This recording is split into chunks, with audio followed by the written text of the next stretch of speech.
શક્કરિયામાંથી આવું પણ બને તમે જોઈને આવું જ કહેશો. તો આપણી પાસે 4 થી 5 નંગ જેટલા આવા પતલા અને લાંબા શક્કરિયાને સારી રીતે ધોઈ તવી ઉપર આ રીતે ફેરવતા જઈને શેકી લેવાના છે. આ રીતે સોફ્ટ થાય એટલે તેને કાઢી લેવાના. શક્કરિયા ઠંડા પડે એટલે તેની છાલ કાઢી લેવાની છે અને કાંટા ચમચી વડે તેને મેશ કરી લેવાના છે.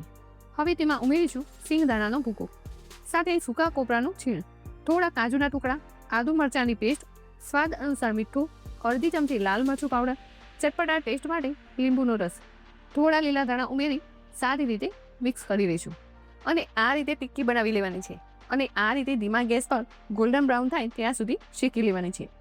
ઉપરથી મીઠું દહીં સાથે દાણા ફુદીનાની ગ્રીન ચટણી અને સાથે મીઠી એવી ખજૂર આંવલીની ચટણી, ઉપરથી થોડા દાડમના દાણા અને ફરાળી ચેવડો નાખી સરસ મજાનો સર્વ કરી લઈએ તો મસ્ત એવી ચાટ બનીને તૈયાર છે.